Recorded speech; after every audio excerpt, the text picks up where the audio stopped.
Infinite state. Infinite state. Infinite state. Infinite state. Move into a new reality and upgrade the way you interact with the world. Let's take a minute to talk about everybody's favorite word, love. It might not be in the way that you might think we're going to talk about love today, because it's in a different direction. Most people put love out. They love their dog, they love their parents, they love their spouse, their significant other. What I want to talk about is loving yourself. I went through so many years of hating myself. Oh, boy, did I hate myself. Caused suffering in my life, had addictions in my life, would just be the victim, cause depression, all this stuff. And I would wallow in this hate for who I am because I didn't love who I was. I had these traumas that were causing me to be a certain way. And man, it's hard. And once you're beating down on yourself, it's so hard to love others. And I went through so many failed relationships. I didn't love the way that I know I can do now. And also friends. I wasn't able to love friends like I can love friends now. So to me, loving yourself is the root of projecting love. Eckart Tolle says something great. He says the people that are around you, specifically your partner or whatever, is a reflection of how you feel about yourself. Or a mirror, let's say a mirror, reflection or a mirror. And if you don't like yourself, you're going to attract other people that don't like themselves.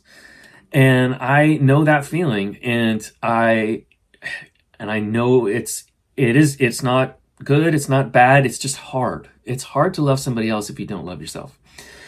I like to think of it, the metaphor I think of when I talk about this is when you're on the airplane and you're watching the video that you've seen 100 times, maybe thousands of times about the airplane safety. One thing always was interesting to me is there's a mom and a kid, and the oxygen mask falls. And the thing they say is, put the oxygen mask on the child before you put it on yourself.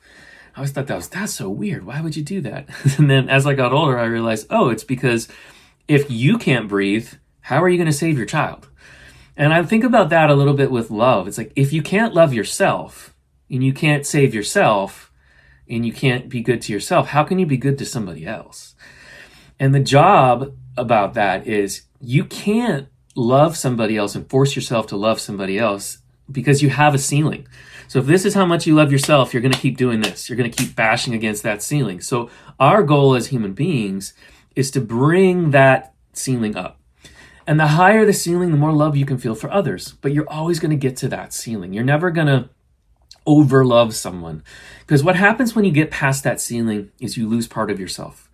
You go into a relationship, no matter what it is, friendship, and you give too much of yourself. And it starts becoming unbalanced. So once you get past that ceiling, now you're in the zone of, I'm losing who I am, I'm giving too much to somebody else. And then what's going to happen is inevitably it's going to go crash. You're going to crash at some point. You can't maintain that. So let's say that again. We have a ceiling of how much we love, and our love can only go as high to that ceiling for something else as this point. And as soon as we pass that point, we get to the point where we're over-giving and over-loving, and it causes burnout, stress, relationships to fail, friendships to fail, and because you can't over-love someone. You have to love somebody as much as you love yourself. So how do we love ourselves more? Well, to forgive ourselves. We have to look at awareness and forgive our actions. We have to forgive what we've done, what we've said, not be the victim of what we've done and said, and say, I, in that moment, did the best that I could, and next time I'll try to do better.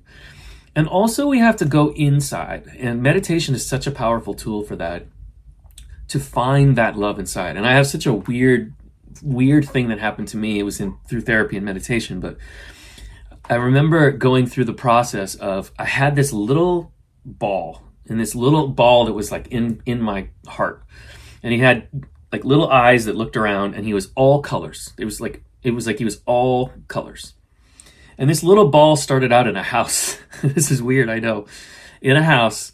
And he would come out to see me, and we'd sit there for a minute without saying anything because he didn't talk. And then he'd go back in the house. But we were on 2 separate blocks, and he'd go back in the house. And as I started loving more and making this love inside of me feel safe, this ball started growing, this love, this light, this energy inside of me. I like to call it this divine inside of me started growing. And I started really feeling this love for me.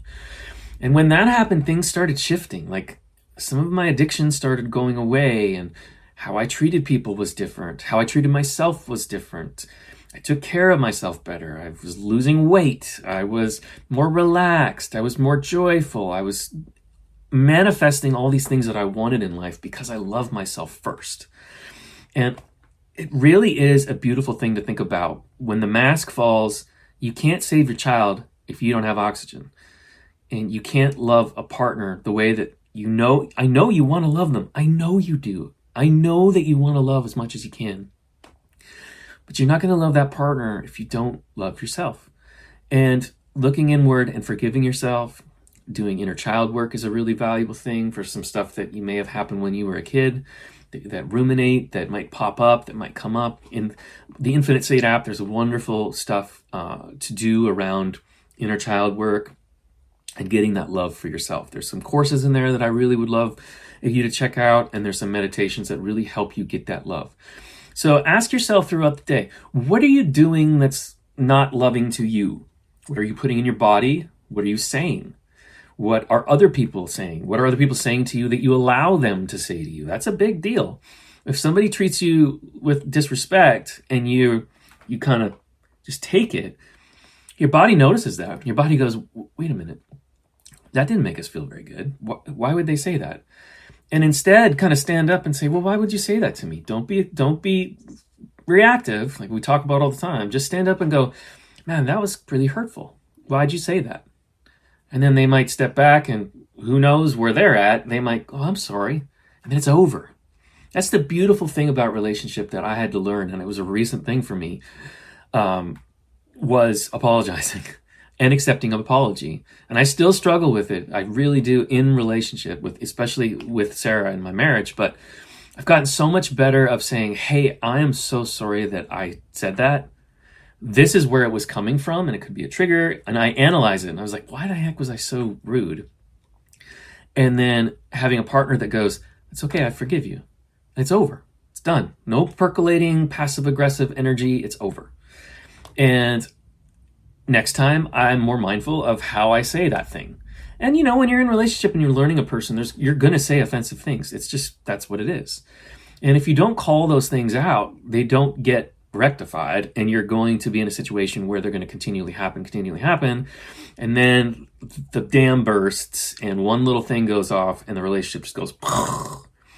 So just admitting that you were wrong is a way to love yourself and say, man, I didn't do my best in that situation. And then saying it like that to your partner, I'm so sorry. I know that I know how that hurt you, and that was not fair. And it might have come from a place of trauma. I'm going to look into it, but I'm going to be very aware if it happens again, and I'm going to be very aware if it comes up.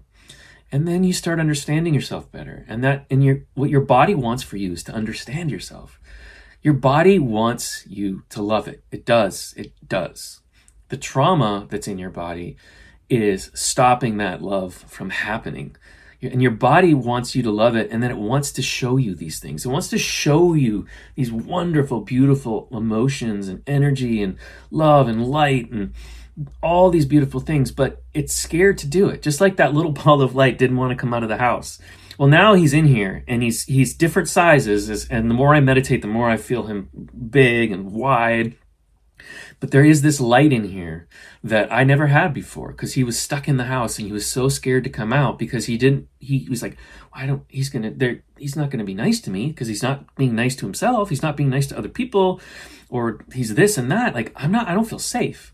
And when your body starts to feel safe, this opening happens, this beautiful energy starts flowing, and your life just completely changes. And one of the beautiful perks is that all the people in your life, you can love them more. And one of the things that I've never done until this marriage, I've never really experienced unconditional love. And the only reason I'm experiencing it towards Sarah is because I experience it to myself. I forgive myself for things. I tell myself I'm going to do better if I can next time. Why did I act that way? That wasn't fair. And now I have the ability, because of that unconditional love and the healing and understanding why the addictions were there and why I needed the addiction at the time to treat the trauma. And now I don't need it. And now there's all this wonderful space and this love is the ceiling is so high. There's a ceiling, there's always a ceiling. And I can now take that beautiful extra love that I have and I can give that to the world and give that to my wife, a child if it comes, an animal, people in general, the person, the cashier that's working at Publix. It's people can feel that love and they can feel that light inside of you. So I'd love if you took a time to do some meditations around this, maybe look inward, maybe Google some inner child meditations. And again, always the Infinite State app has all these resources for you to learn how to love yourself more so that you can learn to love others unconditionally. But remember, it starts with you and then it goes outward, right in here. Peace and love. Tyler Summers here. If you enjoyed that podcast or the content of that podcast, I would love it if you went to infinitestateapp.com. I've developed an app with powerful tools that took me from this guy with an oversized ego, depressed, victim, anxious, fearful, jealous, envious, reactive, pessimistic. I was an addict, to this guy. Unconditional love, loving others, feeling light, hopeful, joyful, energetic, purposeful, more emotionally intelligent, and learning from what the universe offers instead of being a victim.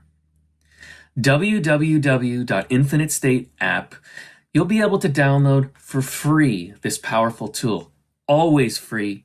And if you want, there's a premium subscription that gets you access to 170 plus meditations, 2+ hours of course content, and over 300 journal prompts, all to help you sleep better, relax, feel less anxious, less procrastination in your life, be more productive, have emotional release, trauma healing, addiction healing, and manifestation. And my favorite, emotional intelligence. So head to www.infinitestateapp.com and grow your mindfulness muscle with all of these powerful tools. Peace and love.